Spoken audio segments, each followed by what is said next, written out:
My wife seems so closed down. I'd love for her to be more open with me, more trusting, so I can feel her heart. I can see joy in her face and her body. Right now, she seems so closed down. She seems shelled up. Maybe she doesn't want to spend any time with me. She's not accepting my invitations. And so, Jeff and Cynthia, you've talked about feminine archetypes before, and Cynthia certainly relates to the moon goddess, and we're going to talk about the moon goddess today. So, how do I call forth the moon goddess in my wife? How do I help her relax and be more in flow and feminine in her life and in the world every day, every week, every month? That's what we're going to talk about here today on the C Note Show. Because you want to learn how to love and lead your woman with mojo. And not only is relationship a science, but it's also an art. So being loved and loving is an art, and we talk about that here on this call. For you as a man, you understand the Kingly Life Path framework, which we've talked about. You know the Stoic Triangle, which we teach, or you're practicing these things. And Cynthia and I practice and teach a level 3 deep conscious intimacy. So we talk about that here in the call. This is what we spoke about last week on the last video. If you're watching this on YouTube, so go back and watch last week. Does my wife deserve less of my time and attention? And we always give you bullet points by the end of the call for actionable items, so you can check some boxes knowing you're doing the right things. So today, how to call forth the moon goddess in your wife? I'm going to ask Cynthia about this right away. What does relationship actually mean? The definition of relationship: a way in which two or more concepts or people are connected, or the state of being connected. So the way in which you're connected with a person, or the state of being in which you're connected, that's what relationship is. In a way which two or more people or groups regard and behave toward one another. What does it mean for a woman to look at the moon goddess? Why is that important to the feminine energy within her, and really in culture at large? But I want to know about her. So why is it important to a woman inside of herself, these archetypes that she looks up to or opens herself to? Talk with us about that. Yeah, and I think that goes to a really big core piece of femininity, and that's something we've spoken of before, like her desire to be seen, her desire to be known. Uh, and I say that very conscious that there's a lot of women out there who are actively blocking that from those of you from this masculinity is so willing to do that. When there's archetypes in her life where she gravitates toward them, even if there's a whole plethora or just one, is giving her an opportunity to see herself. There's something in her that's maybe been unknown, and she can project it outward onto this characteristic, this framework that she can see herself in. And it's so fulfilling and feeling in for a woman, because in that it's like a mirrored reflection that gives her that I know myself, I am known, and there's even a container, an idea, or a name that this part of me fits in. So what happens if she doesn't have any kind of representation of that? If she's just trying to task in the world, make money, be successful, be a perfect parent? What happens if she doesn't have something to resonate with in this way? Yeah, and I could say a woman in that position, she might even resonate with an archetype that we might call more masculine, or the warriorist, and that still counts for her. But without that, this is why women, the feminine, so eagerly shut down different parts of themselves. Because if there's not a container, a way to know herself, a way to see a reflection of herself that in the world that she's even conscious of, femininity can feel like just being in the ocean, the waves. It doesn't feel grounded to her. She can feel very unknown, and she can feel incredibly uh lost, and thus try to move more into masculinity so she can grab a hold of something that feels more solid. Yeah, so her feeling lost, her feeling like she's just grabbing a hold of things in the world and tasking is where the vast majority of women are, of the men that come to us, right? So, okay, all right, Jeff and Cynthia, why do I even care about this? Well, For going on, well, over 4 years now, Cynthia and I have been hosting this call. Mostly we talk about what you need to do for masculine frame to feel confident within your own self, to feel emotionally safe in your life again, to offer her emotional safety. And so we're talking more today about an advanced concept of leading and intimacy. And so why does it matter if you don't need to believe in the chat here, what was it?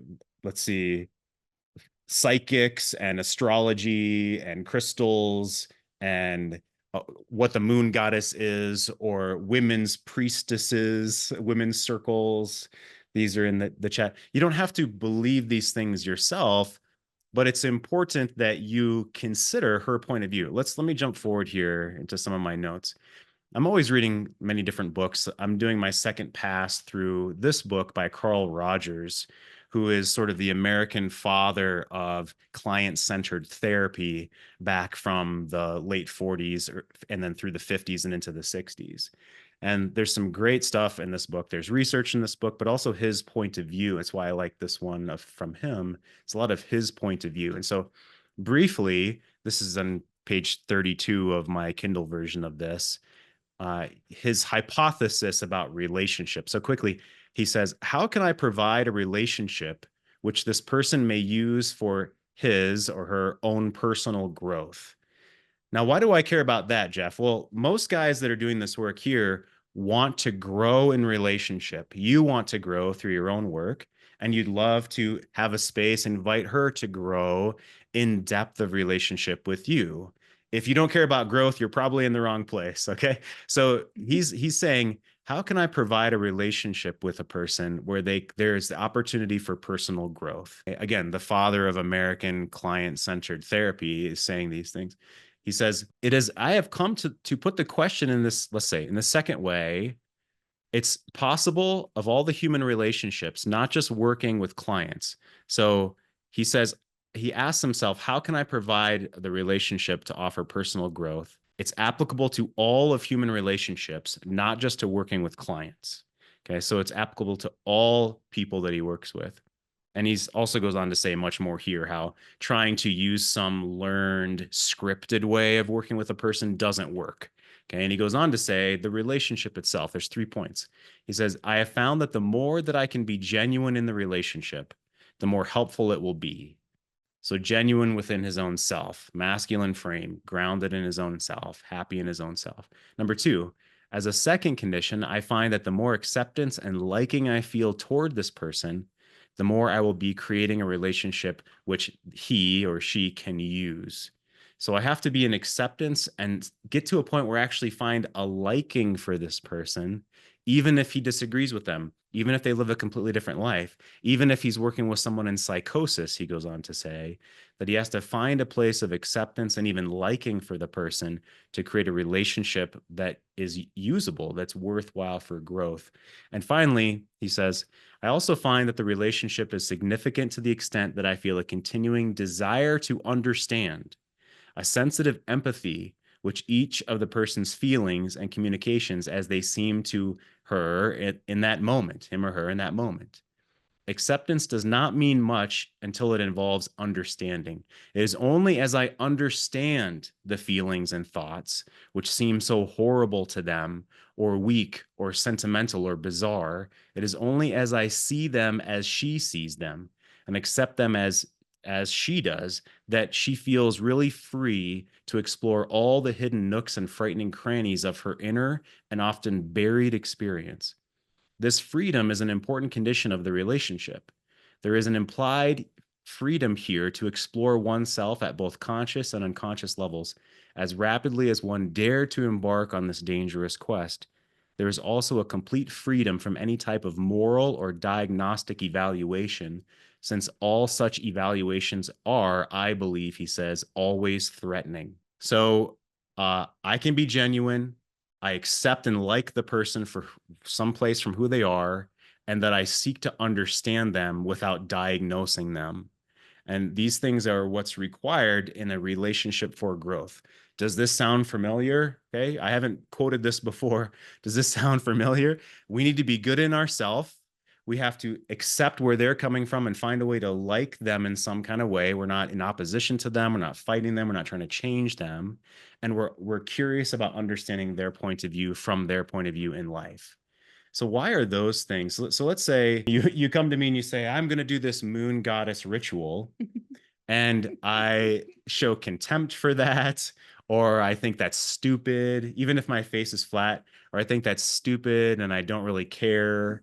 Why is that going to stifle a woman regardless? If I'm just trying to be neutral, yeah, whatever. Okay, it's your astrological sign today. Mars is in retrograde. Nice. Okay.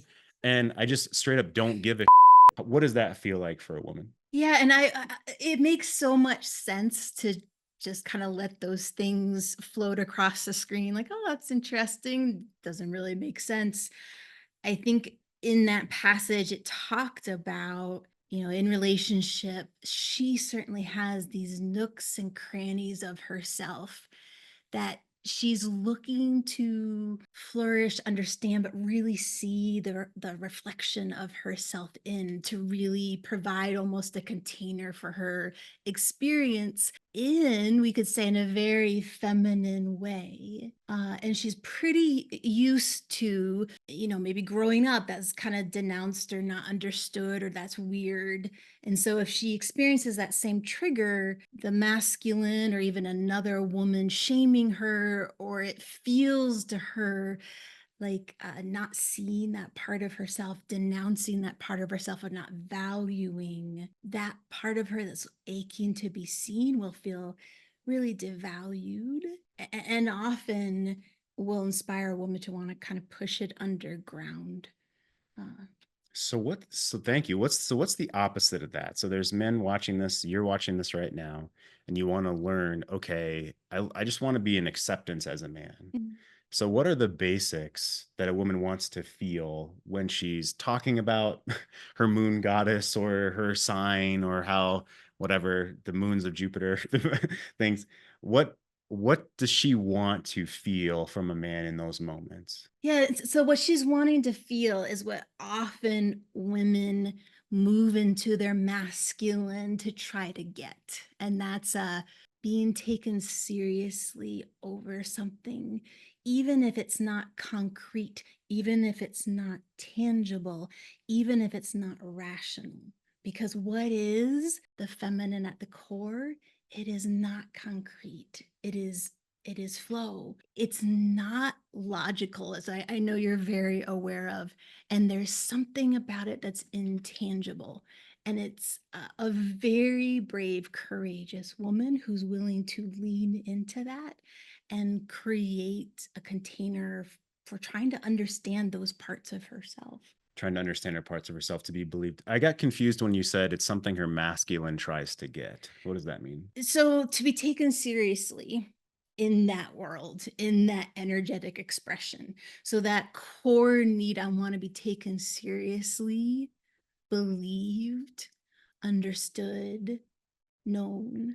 And if she doesn't experience that in her feminine, the pain of that is so great. The aloneness she feels is so great, that she might turn away from relationship and try to get that, in a woman's circle or group. Or more likely, she looks out in the world and is like, okay, to be taken seriously, I need to have these more masculine attributes. And that matters to me, is so imperative to me that I'm willing to be that to get that feeling.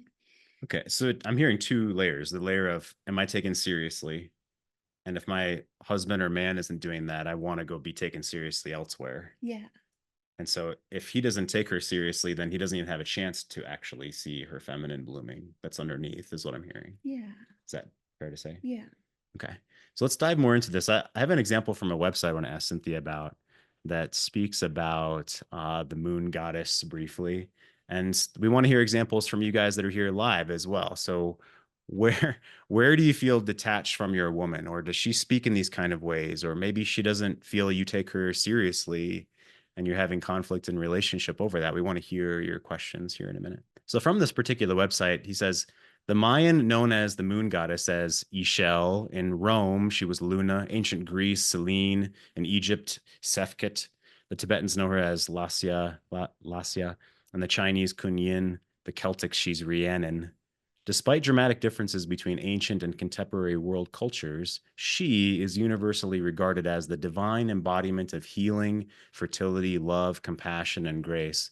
And wouldn't you as a man love for your woman to be more in this energy of healing, love, compassion, grace? He goes on to say the spiritual practices of indigenous cultures throughout the world include ceremonies recognizing the moon goddess and timed around lunar cycles.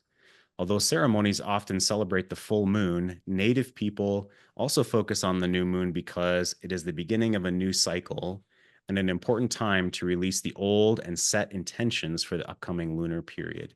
So, talk with us about this. I think this is, let's say, an entry level, very understandable thing for most guys. For me, it definitely is around the lunar cycle and how, I mean, a woman's particular cycle, I'm not asking you about that in particular, but that she can relate to a lunar cycle, whether it's the new moon, the full moon. Talk with us a bit about that, just as the just as the third graders in this that we are. What's an entry level understanding for a man about the cycles of the moon as far as moon goddess? Yeah, so the if I was to say more yang energy and more masculine energy, just talking about earth cycles, uh the summertime, it's pursuing a consistent energy forward, not with a lot of change and variance. And anytime a woman really is trying to make herself consistent with no variance in her emotional world, no variance in how her physical body feels, uh, no variance in terms of marking time, the beginnings and the endings and celebrations of things, she can get very gray and still within herself because she's consciously pushing down the part of her that's up and down and varies, the part of her that likes the excitement of new things, the part of her that uh, likes to have intention, likes to meet, uh, respond to desire, and a kind of pattern of life that's not constantly like this, but a pattern of life that goes up and down. Yeah, biologically, men are on a 24-hour hormone cycle and women are on a 28-day hormone cycle. So we're biologically in very different spots. Let's take a look at the question in the chat. So Cynthia says, my wife said to me once that you expect me to be one of those women who is a stay-at-home mom and does everything for her kids and husband. Well, I'm not one of those. She's definitely 90% in the masculine. She's also a go-getter and thrives on success in her work. She kills my masculinity. How do you deal with that? You're able to come in and talk about this? So when you say kills your masculinity, how do you mean? Yeah, please. Well, I feel like at times her expectation is that I should be one of those guys, creating my own business, being an entrepreneur, being a go-getter. And I feel like I'm just comfortable at where I'm at right now in life. I've got a decent income. I'm in a decent place. Um, I want to experience life in many more ways and just be stuck at work and thriving there. And I feel like she's had to take on this role of, okay, then you're not going to do it, I'll do it, and so I feel at times it's like almost competing in that sense. It's just hard to get that polarity going. So that's where I find difficulty. Sure. And so some basic stuff, right? Have you known this about her since you met her? She been this kind of ambitious, same type of person? Not at all. No, this just started recently, like around COVID time. Like that's when all this started. She got a new job. She started I guess she grew in her ranks at her job and just kind of started to realize, like, hey, I can do this on my own. I don't need you, kind of thing. Sure. Okay. And are you in acceptance of that, that this is the kind of woman that she wants to be right now in her job and such? Well, it's just such a flip that it caught me off guard because that's not what I knew her to be like. This wasn't how it was when we met, or several years into the relationship. And so it's a shock, it's like, yeah, Sure. how do you I mean, I like, Yeah. I'm okay with it if that's fine, if that's what she wants. I'm not against it, I'm for it. um but it's just like, I wish she would share more of that with me and just accept the place that I'm at as well. Yeah, that's absolutely fair. Of course, it's a shock when she changes her whole way of being and this how she is as a mom or at home or 90% in the masculine. It seems like it's very different in the past. So of course that's a shock.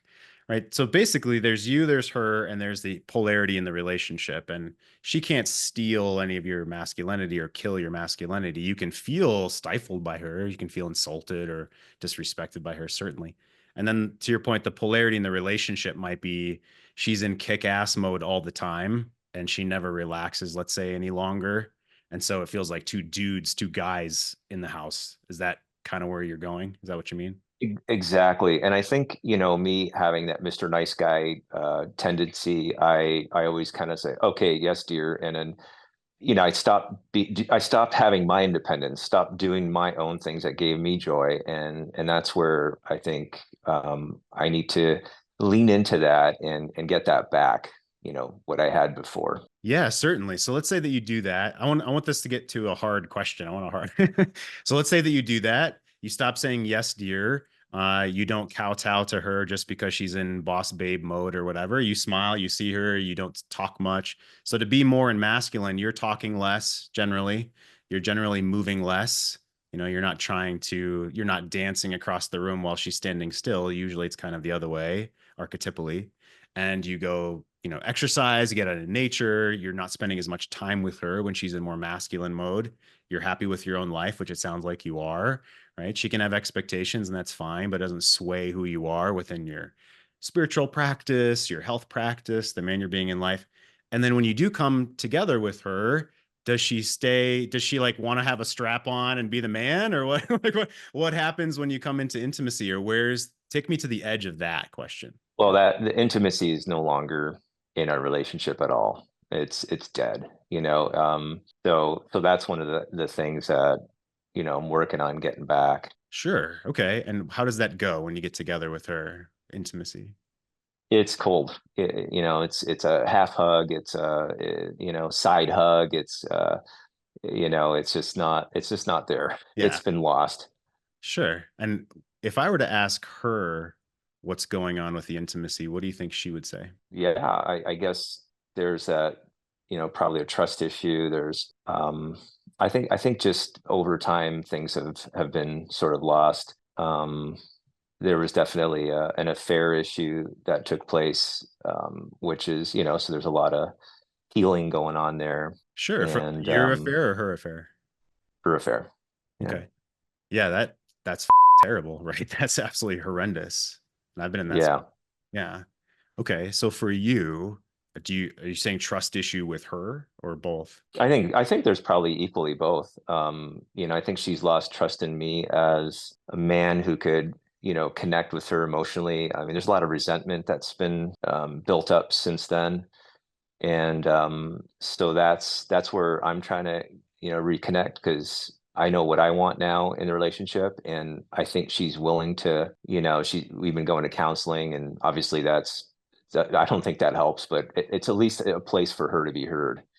And so that's been going on. And so I know that she wants to try to get back, but sometimes I wonder, these stories come up in my head and I just start wondering, okay, does she really, or is she just buying time until the kids get older and become more independent, that kind of stuff. Yeah, I totally understand that. And I work with a lot of guys that are been through affairs or affairs still happening right now or all that situation. So real quick, what do you think you would want to feel good about the relationship? Meaning, what would it look like if the relationship were heading in the right direction? What would you want? What would you like to see? Well, I think, obviously I want an intimate, connected relationship.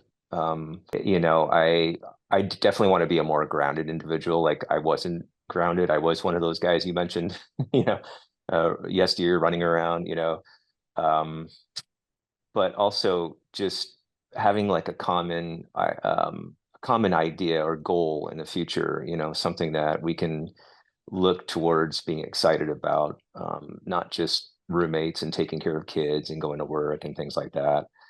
Um, that's kind of where I think it needs to start to get back to get up that ladder, as you guys say, the emotional ladder or the intimacy ladder.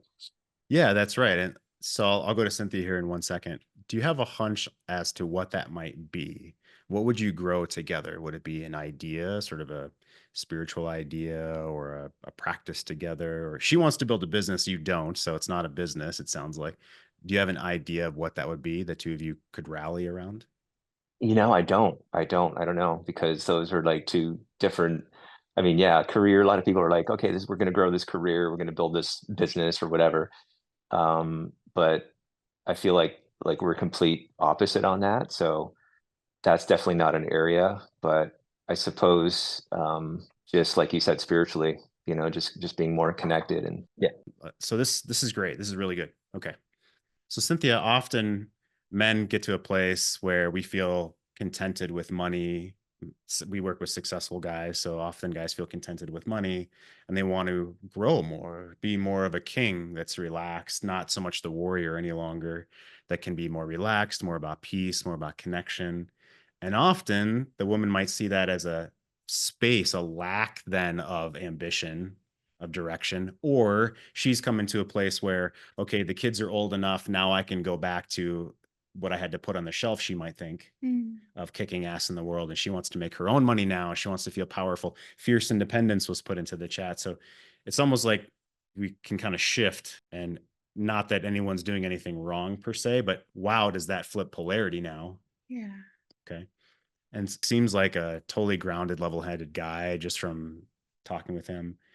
What what hunch do you have, or what question would you ask him about where could he start to explore an idea that they could build together very, very slowly, Mm. that she may not even know that she would really enjoy? Thank you so much for everything that you shared. I feel like your perception and awareness of your wife is so well developed and so grounded. Even when women are, trying to jump into their masculine, they're like build a business, get the promotion. To them, there's like a quickening energy to that. So if I go back to that in the month, the moon has the new moon, and then it quickens and it goes lighter and lighter and lighter, and then there's fruition, and then it goes into the dark again, and then the next month is the build and full. And it does feel like a lot of women, they get that quickening experience with kids and goals with kids, the beginning parts of a marriage, and then without a continued way to practice that, they can either get really judgmental of you for not creating that for them, or they take the horse into their own hands. The only way to survive life, to be alive in my body, is to have this energy. So the masculine, the king that you are, that is like, hey, I've achieved and now I'm holding court. There could be a possible quickening of building what is vision together. What is a uh, adventure together? What is a growing of collaboration together? Right now, she thinks that must be through, oh, if you're building a business. But what she's really craving is that, what are we going to be pregnant with and trying to birth together? Sure, great. So let me lead for sake of time. So let's say find something that he wants to do together, whether it's literally taking a walk at sunset as many days as possible and enjoying the sunset together, or it's reading a book together, or a spiritual practice, or something that seems very small that already likes to do. And he's not going to her to say, hey, you basically tell me what you want to do, which is not, it's putting her more in the masculine role to make her come up with an idea. So it's, guys, it's generally something you're already enjoying doing. Okay, so let's say he comes and says, I'd love to read a book together and take walks at sunset together and appreciate the time. Okay. What within her might be in opposition to that? What will she have to be in acceptance of? What will she have to realize to even desire that? Yeah, because very realistically, she could feel like, oh gosh, that's a waste of time that doesn't align with the purpose. It doesn't align with the emotional drama I'm wanting to feel. What she has to get and know and understand is the end result of this, the purpose of this is the third entity of relationship, and that this activity is building toward that. And that is holds weight, because without holding that this third entity as sacred in this way, that could really readily be lost. So let me ask, if you invited your woman to walk at sunset with you or to read a book together, maybe, you're reading it and she's listening or whatever that means for you, and it's done in the service of growth for the relationship, this higher good, say, what do you think she might say, or what have you tried there? Where does that lead it for you? Yeah, definitely worth a try. I haven't explored that edge, and I think because I've been doing a lot of work on myself first, that like I haven't even come to that yet.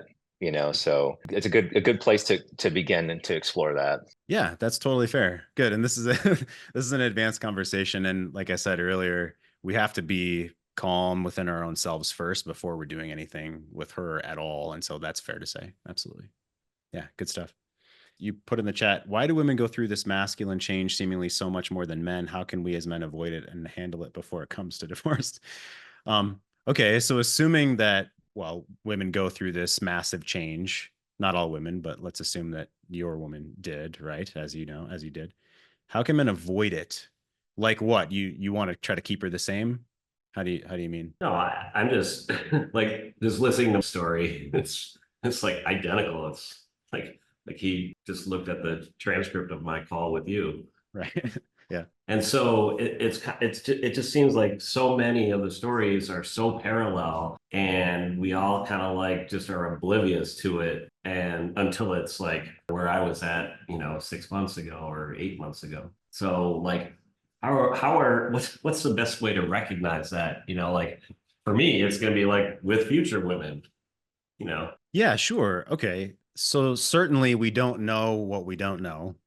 And I had to come to this work through a lot of pain, which, you've heard and many guys have heard some of those stories. Uh, the mistake is when we just are killing the buffalo, we're just hunting money, we're just hunting success, and then we're dead inside and our body is completely dead. And we just expect her to take care of her own shit. And we just like expect marriage to go on autopilot basically because we're so exhausted from all of life and work, and we come home and we vent our shit to our woman like she's a therapist because we don't know any better, because culture has told us like share your emotions, and so we share all of our painful shit, and it kills the lover between the two of us. We're not acting as lovers together, we're just acting as roommates and parents. And what do you know, after enough years, the love dies on the vine, the acts of love, the intimacy, the romance, so to speak, the she's your mistress feeling dies on the vine. So if we could all go back and learn, we need both parts of ourselves, not only go kill it in the world, but to have a strong spiritual passion in ourselves, whatever that means to you.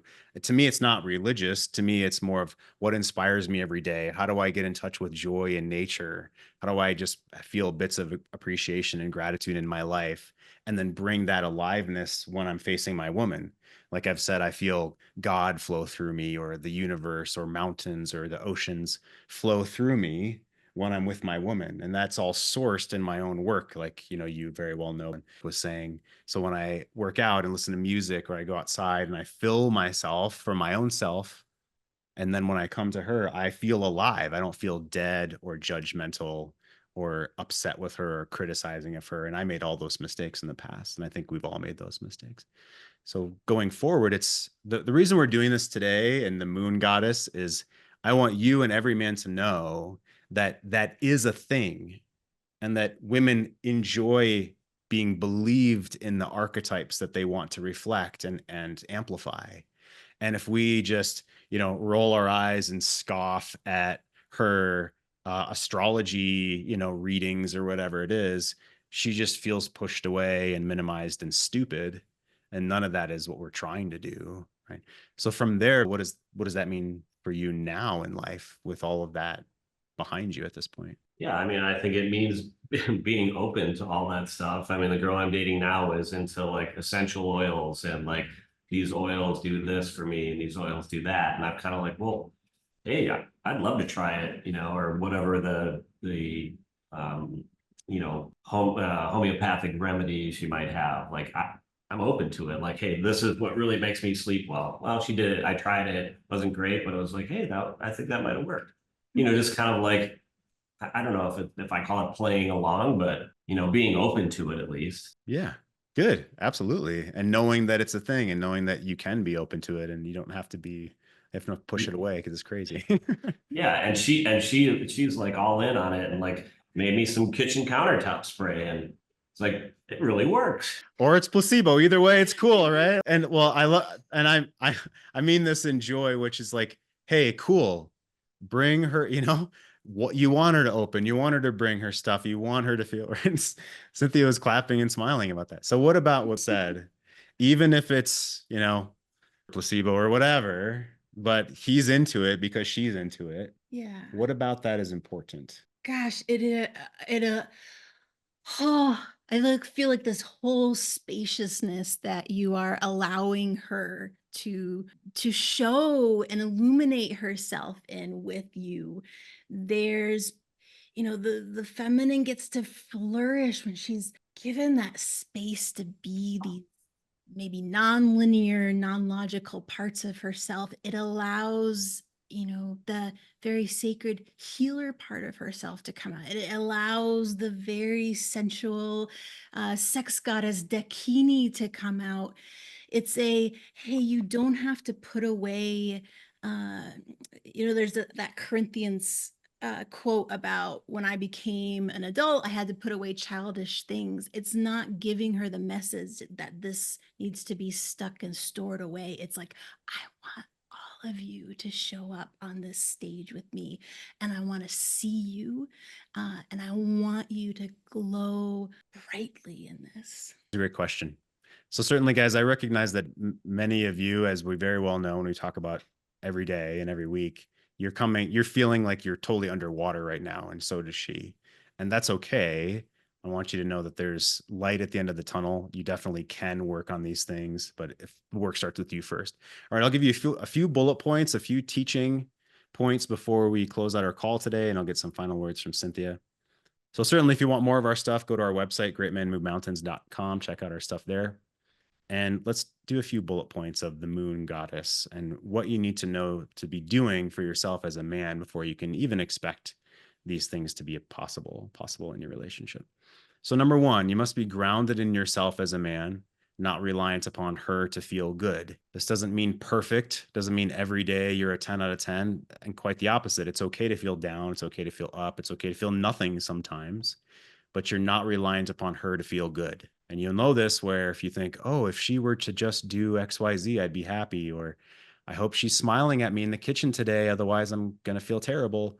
Like that's a really painful place to be in. And she doesn't want that either. So you're doing daily practice. You're coming here, you're reading the books, you're praying, you're doing your journal stuff. Maybe it's 5 minutes a day, right? But you're practicing being grounded in yourself, not reliant on her. Number two, you're in acceptance of who she is as a person. So if she wants to build a business now, how do you work to become an acceptance of that? If she says she doesn't want anything to do with you right now, how can you come to be an acceptance of that? And we teach this, and I talk about this in my coaching, and you guys can ask more questions about this. And number three, you have an ongoing active desire to understand and know her experience, that you want to learn about and know her experience. I'll give you one quick practice that you can do. And maybe you think this is a waste of time and asinine, or maybe you're going to take the 10 minutes once in a while to do this. So imagine an image of the full moon goddess, whatever that means to you. Grab a picture. I grabbed these pictures today were from AI. So moon goddess, find a place to sit quietly, place a lit candle in front of you to represent the light of the moon and the radiance of the moon goddess. Get in a meditative state. So that just simply means quiet, relaxed, looking at the candle. And then imagine this. And if you can't do this, this is a problem in and of itself. So see this as a challenge as a man. Can you even try this one time? With sitting quietly, comfortably, look at the candle, visualize in your mind what moon goddess means to you, present with the candlelight, representing a divine radiance flowing from this idea, the idea of the capital F feminine, the capital H, her, not just your woman, but femininity in the universe, in the world, in your experience. Visualize the candlelight representing this flowing force. Feel yourself bathed in this nurturing, healing energy. Allow yourself to fully experience love, compassion, grace, regardless of what's happening in your life. Visualize yourself letting go of anything that no longer serves you. Breathe in this healing energy one last time, and then be thankful for the experience. So taking 10 minutes for something like this, you might think is totally bullshit, woo-woo, whatever. Call it whatever you want, but can you sit for 10 minutes and not about your wife, think about God or the universe or the light of this candle illuminating the darkness, nature flowing through, the light flickering in front of you? Can you feel that through your body? Can you think beyond just the textbook for a minute and actually feel something more through this simple experience?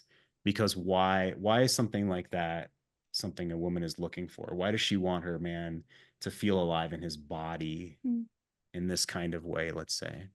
Why is that important for our final words here today? Yeah, your ability as a man, as this masculine presence to hold vision out there and connect it to heart. That is so propelling, motivating, inspirational to the feminine. So we've talked a lot about moon goddess and the moon, but you really are the sun. And it's very easy to not want to visualize things that cause existential pain, like, oh, that will never occur, this won't work. And when you as a man can feel the dichotomy of that, feel this other experience in the light, the sunlight that you are, it is as pulling and warming to the feminine. It's the kind of light, it's the kind of warmth, it's the kind of gravitational pull that she tries to micromanage her own life to create. And it only comes from you. It's only truest powers from you. And that is something that has the ability to heal her, invite her, and illuminate her as well as lead her. Awesome. Thank you. If you guys want to hear more about this, let us know, right? Post in the forum, email me, ask questions, post in the comments if you want to hear more about this kind of stuff. See you guys next time.